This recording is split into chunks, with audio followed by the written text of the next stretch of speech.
होत असल्याची घटना मनमाड शहरातून समोर आली आहे। वागदर्डी धरणात होत असलेला हा प्रकार जाणून घेऊया याबाबत सविस्तर वृत्त।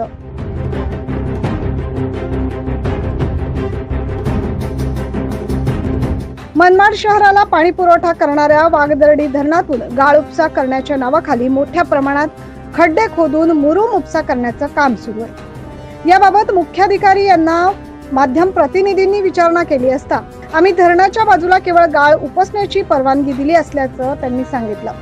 तर वागदर्डी धरण चांदवड तालुक्यात येत असल्याने तेथील माध्यम प्रतिनिधींनी तहसीलदार मंदार कुलकर्णी यांच्याशी संपर्क साधला। उपसा करणाऱ्यांनी 11 लाख रुपये भरलेले आहेत व बाकीचे मोजमाप करून आम्ही भरून घेऊ असं यावेळी त्यांनी सांगितलं। मनमाड नगरपालिकेने गाळ व मुरुम काढण्याची एका ठेकेदाराला परवानगी दिली आहे। तो ठेकेदार गाळ न काढता त्या ठिकाणी त्यांनी मुरुम सरसकट मुरुम काढून त्या धरणाची सुरक्षिततेसाठी धोका निर्माण केला आहे। जर पावसाळ्यामध्ये धरण पूर्ण क्षमतेने जर भरलं तर त्या धरणाचा बांध फुटू शकतो। त्यामुळे या संबंधित ठेकेदारावरती नगरपालिकेने तात्काळ कारवाई करून त्यांनी जो मुरुम उपसा त्या ठिकाणी चालू ठेवलेला आहे त्याच्यावर तात्काळ कारवाई करावी, जेणेकरून धरणाला कुठल्याही प्रकारचा धोका निर्माण होणार नाही। नगर परिषदेने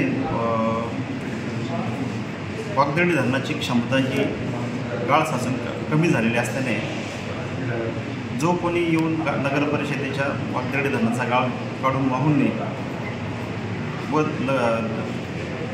वागदर्डी धरणाचा साठा हा पूर्ववत करण्यासाठी जो मदत करेल त्याला परवानगी नगर परिषद देत आहे।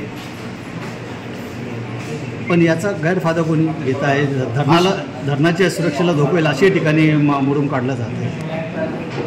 अशा प्रकारे धरणाच्या सुरक्षेला कोणी धोका पोचवत असेल त्याच्यावरती नगर परिषदेच्या वतीने अत्यंत कडक अशी शास्तीची कारवाई केली। सर ॲक्च्युली तो जो मुरुम काढून येतोय तो रेल्वेला हा मुरुम विकतोय।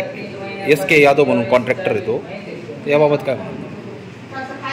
नगर परिषदेला धरणाची मूळ क्षमता प्राप्त करून घेण्यासाठी धरणातील गाळ काढणं अपेक्षित आहे। ज्याला कोणाला परवानगी देत आहे नगर परिषद त्याला फक्त गाळ काढण्यासाठी परवानगी देते आणि धरणाच्या सुरक्षेला कोणी बाधा पोचवत असेल त्याच्यावर कडक शास्तीची कारवाई नगर परिषदेने केली।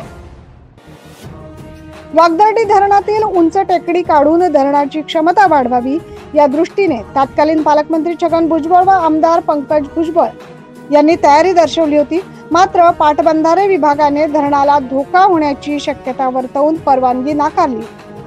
तर जेव्हा परवानगी नाकारली तर आता मुरुम उपसा करण्यास कोणत्या आधारे परवानगी देण्यात आली असा सवाल भाजप पदाधिकाऱ्यांनी उपस्थित केलाय।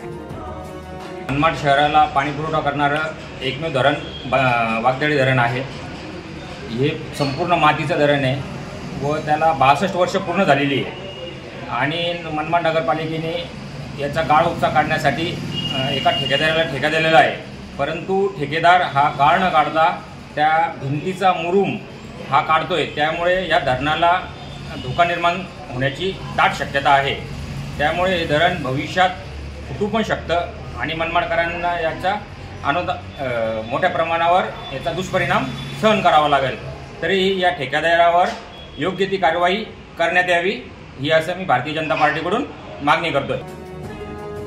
याबाबत सविस्तर चौकशी व्हावी व धरणाला धोक्यात आणून जर परस्पर गौण खनिज विक्री करण्यात आली असेल तर संबंधितांवर कारवाई करण्यात यावी अशी मागणी मनमाड शहरातील नागरिकांच्या वतीने करण्यात येते।